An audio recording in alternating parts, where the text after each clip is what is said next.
Hello my YouTube family, Radhe Radhe, जय श्री कृष्णा। सो आप लोग कैसे हैं? आई होप आप लोग स्वस्थ होंगे, मस्त होंगे, अपने अपने कामों में व्यस्त होंगे और मैं भी ठीक ठाक ही हूँ। और स्वागत है आपका अपने चैनल राधा रानी ब्लॉग 16 में। और मैं हूँ मोनी।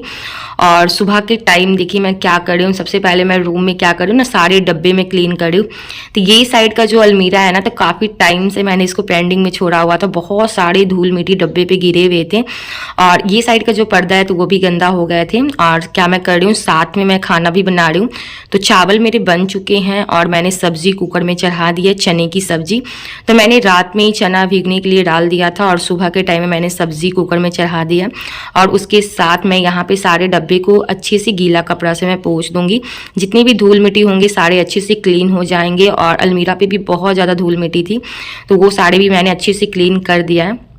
तो ये सारे डब्बे जो है ना, किचन के डब्बे हैं। तो जो भी एक्स्ट्रा सामान होता है तो वो मैं क्या करती हूँ, रूम में ही रख देती हूँ। और ये साइड का ऐसे भी अलमीरा खाली होता है तो ऐसे इसीलिए मैं रख देती हूँ। और अगर ये सारे डब्बे मतलब किचन में रहेंगे ना, तो ये सारे डब्बे यूज़ में भी नहीं आते हैं, डेली बेसिस के यूज़ में नहीं आते हैं। और उससे क्या होता है ना, किचन में डब्बे बहुत ज़्यादा गंदा हो जाते हैं और डब्बा में ना बिल्कुल लसलसाहट बना जाता है, क्योंकि डेली बेसिस पे खाना बनते हैं। तो तेल मसाला से क्या होता है, डब्बा बहुत जल्दी गंदा हो जाता है। इसी के लिए मैं रूम में रख देती हूँ। और इसमें बहुत सारे सामान है, जैसे चीनी हो गया, जो एक्स्ट्रा चीनी होता है तो मैं इसी डब्बे में रख देती हूँ। और फिर क्या बोलते हैं, चने हो गए, चने की दाल हो गए, मसूर की दाल हो गए।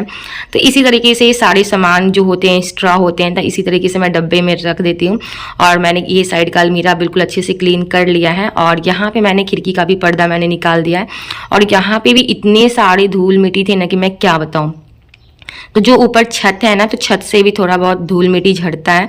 और ऐसे भी धूल मिट्टी हो जाती है, अगर आप लंबे टाइम तक साफ़ नहीं करते हो ना, तो बहुत सारे धूल मिट्टी हो जाते हैं। और जैसा कि आप लोगों को पता है, अभी पतझड़ का मौसम चल रहा है।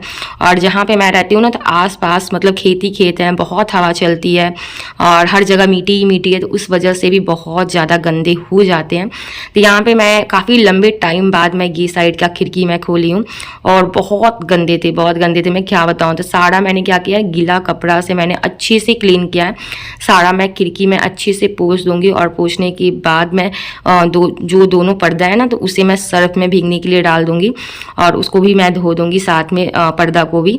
तो इसी के लिए। और ये साइड का खिड़की ना मैं बहुत कम खोलती हूँ। और जो बेड के पीछे का खिड़की है तो वो ज़्यादा यूज़ में आता है, क्योंकि ये साइड की खिड़की से ना उतना लाइट भी नहीं आते, तो इसलिए मैं नहीं खोलती हूँ। और फिर उसके बाद मैं किचन में आ गई थी। तो चावल तो बन चुके थे और यहाँ पे मेरी सब्जी भी लगभग बन के तैयार हो गई है। तो मैंने क्या किया था ना, चने की सब्जी में सब कुछ मैंने ऐसे ही खड़ा डाल दिया था, टमाटर प्याज और सारे मैंने खड़े मसाले डाल दिए थे। और साथ में मैंने 4-5 मैंने आलू को भी छिलकर डाल दिया था। तो उसी को मैं आलू को क्या कर रही हूँ, अच्छे से मैश कर रही हूँ, डब्बू की मदद से अच्छे से मैश कर दूँगी। उससे क्या होता है ना, एकदम जो चने की सब्ज़ी है बहुत लाजवाब बनती है और एकदम खाने में भी बहुत अच्छा लगता है। अगर आप रोटी के साथ और चावल के साथ खाओगे बहुत अच्छे लगते हैं। फिर यहाँ पे राधा रानी भी किचन में आ गई थी, गेट के पास खड़ा थी। और ये पीयूष है ना, तो ये बाबू को गोद में लिए हुए थे और ये बाबू को रूम में ही, घर में ही घुमा रहे थे। तो फिर इन्होंने किचन में लेकर आ गए थे बाबू को। और आप यहाँ देख सकते हैं मेरे चने की सब्जी बन के एकदम तैयार है। और मैंने इसको आलू को मैश कर दिया है ना, तो बहुत अच्छे लग रहे हैं ये सब्जी, खाने में भी बहुत टेस्टी बना था। फिर मैं यहाँ पे फटाफट मैं रोटी बनाने लगी थी और इनके लंच के लिए भी। और मैं भी नाश्ता कर लूँगी।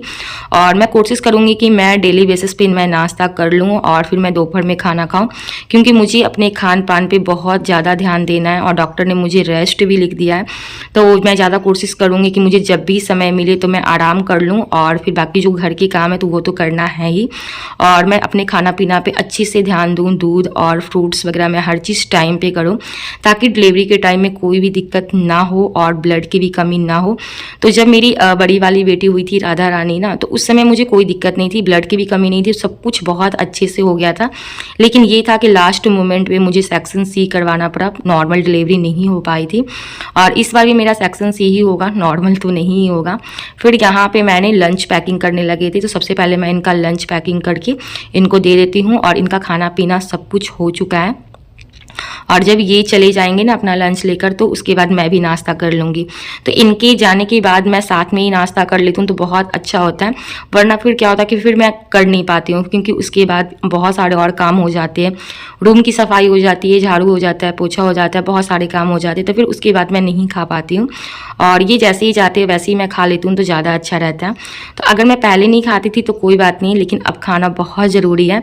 तो आप हमारा नाश्ता देख सकते हैं, मैंने 2 रोटी लिया है, घी वाली रोटी और चने की सब्ज़ी और 1 गिलास दूध। तो मैंने अपने खाने में मुझे ना दूध ज़रूर इंक्लूड करना, वो भी 2 टाइम। तो मैं सुबह के टाइम में भी दूध पी लेती हूँ और रात के टाइम में भी मैं दूध पी लेती हूँ। तो मैं कोशिश करती हूँ कि ज़्यादा से ज़्यादा मैं दूध पी पाऊँ, क्योंकि दूध बहुत ही अच्छा स्रोत है ब्लड को बढ़ाने के लिए। और बाकी साथ में मैं तो फ्रूट्स वगैरह खाती हूँ, जो ये लाते हैं तो वो मैं खाती हूँ।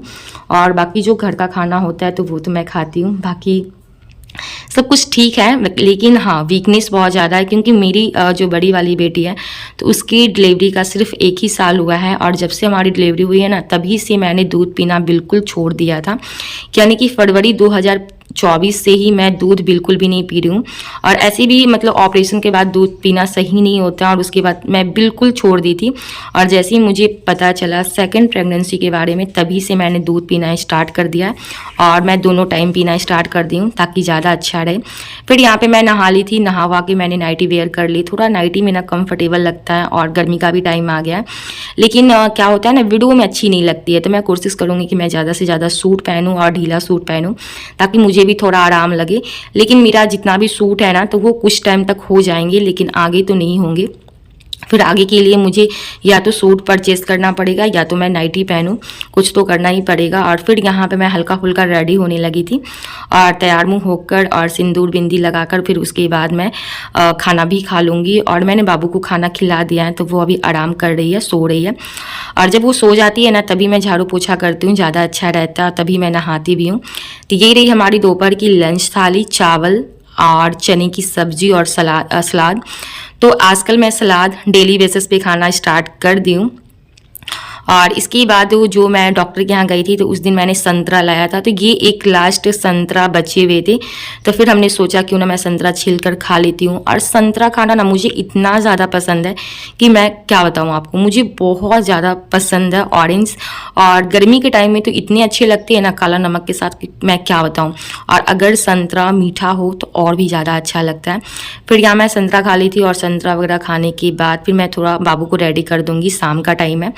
तो अगर मैं इसको रेडी कर देती हूँ तो ये शाम में घूमने भी चली जाती है, और इससे इसका मूड भी फ्रेश हो जाता है। और बाहर में मतलब शाम का हवा बहुत अच्छा लगता है, और बच्चों को बाहर के माहौल में रखना बहुत ज़रूरी है। मतलब जो भी नेचुरल वातावरण है तो उसमें रखना बहुत ज़रूरी है, क्योंकि बच्चे पूरा टाइम तो घर में रहते ही हैं, और अगर वो शाम के टाइम में थोड़ा घूम लेते हैं, टहल लेते हैं, सभी से मिल लेते हैं, तो बहुत ज़्यादा अच्छा होता है। तो मैं कोशिश करती हूँ कि इसको ज़्यादातर मैं शाम में ही रेडी करती हूँ, ताकि ये तैयार वार होकर घूमने चली जाती है। वरना मैं इसको कितना भी तैयार कर दूँगी, बहुत जल्दी क्या होती है ना, अपने आप को ख़राब कर लेती है, क्योंकि बच्चे हैं, ये कुछ भी कर सकती है। तो यहाँ पे पहले मैं इसको अच्छे से रेडी कर दूंगी, और रेडी करने के बाद फिर ये अपनी दादी के साथ घूमने के लिए चली जाएगी। और उससे ना मेरा भी फ़ायदा हो जाता है, क्योंकि जब तक राधा रानी थकती नहीं है ना, जब तक वो अच्छे से रात में सोती नहीं है, जब वो घूम कर 6 बजे आती है, 5-6 बजे वो घर पे आ जाती है घूम कर, फिर वो घर में पूरा खेलती है। यानी कि रात में 9 बजे तक, जब तक उसके मतलब दादाजी ना आ जाए, पापा नहीं आ जाए, तब तक वो खेलती ही रहती है 10 बजे तक। फिर वो इतना ज़्यादा थक जाती है तो फिर वो सो जाती है। जब तक वो थकती नहीं है तब तक वो सोती नहीं है, और जब सोती है ना तो फिर सीधा उसका सुबह में ही नींद खुलता है। ऐसा नहीं है बीच में भी वो उठ जाती है, लेकिन हाँ नींद में ही उठती है, और नींद में ही दूध वगैरह पी लेती है, और पीकर फिर से सो जाती है। ऐसा नहीं कि मुझे तंग करती है। तो इसी के लिए इसको थकना भी बहुत ज़्यादा ज़रूरी है, क्योंकि जब तक ये थकेगी नहीं तब तक ये सोएगी नहीं। तो बाबू तो अच्छे से सो लेती है, और इनके पापा भी बहुत अच्छे से सो लेते हैं। लेकिन आजकल मेरे साथ क्या हो रहा है ना, कि मैं रात में सो ही नहीं पाती हूँ। जब मैं रात में सोने जाती हूँ ना, तो मेरे मन में बहुत सारे क्वेश्चन उठते हैं, मैं बहुत कुछ सोचती रहती हूँ। ऐसे ही करते करते सुबह हो जाता है, और मेरी नींद भी नहीं पूरी होती है, और उसकी वजह से सुबह का टाइम भी मेरे लिए अच्छा नहीं जाता है। फिर यहाँ पर मैंने शाम में खुद के लिए चाय बना ली थी, और चाय बनाकर मैं पहले चाय पी लूँगी, और साथ में मैं बिस्किट वगैरह ले लूँगी। तो चाय और टॉस बिस्किट मुझे बहुत ज़्यादा पसंद है। और मैं अब कोशिश कर रही हूँ कि मैं चाय बहुत कम पीऊँ। तो मैं सुबह के टाइम में चाय नहीं पीती, मैं सीधा शाम में चाय पी रही हूँ। फिर ये आ गए थे काम से और बहुत सारी सब्जियां लेकर आए थे। और ये जो बैगन है ना, तो राधा ने इसको थोड़ा सा ना दांत लगा दिया था, आप देख सकते हैं कैसे काट लिए दांत से। तो बैगन, टमाटर, ये फ्रूट्स में संतरा और अंगूर लेकर आए थे, साथ में खीरा भी लेकर आए थे सलाद के लिए। फिर ये जो आप सीम देख रहे हो ना, तो जहाँ से हम लोग दूध लाते हैं ना, तो वहीं की दीदी ने हम लोग को सीम दिया है। ये मैंने मंगवाया था ग्लूकॉन-डी, जो गर्मी के समय में बहुत अच्छा होता है और बॉडी में भी पानी की कमी नहीं होती अगर आप एक गिलास डेली बेसिस पे पी लेते हो तो। फिर मैंने यहाँ पे 2 नींबू मैंने मंगवाया था और मैंने चाट मसाला मंगाया था छाछ बनाने के लिए। और यहाँ पे ये है आमचूर पाउडर और इस पैकेट में है चीनी। चीनी भी ख़त्म हो गया था तो मैंने मंगवा लिया था। और इन्होंने आलू भी ले आए थे, तो बहुत सारे सामान एक साथ लेकर आ गए थे। और ये 1-2 दिन के बाद कहीं बाहर भी जाने वाले हैं, तो इस वजह से भी मैंने बहुत सारे सामान मंगवा लिए थे। फिर मैंने रात में खाने के लिए पराठा मैंने बना लिया था और साथ में चने की सब्जी थी और मैंने सलाद भी कट कर लिया था। तो यहाँ पे मैं पराठा सेक रही हूँ और साथ में मेरे हस्बैंड खा भी रहे हैं, तो उनका खाना पीना हो चुका है। और ये रही हमारी रात का डिनर, तो पराठा, सब्जी और सलाद। तो यही था हमारा आज का छोटा सा ब्लॉग। हमारे ब्लॉग्स आपको कैसे लगते हैं? अगर वीडियो अच्छी लगे तो वीडियो को लाइक, सब्सक्राइब एंड शेयर जरूर करिएगा। चलिए मैं आपसे नेक्स्ट वीडियो में मिलती हूँ। बाय।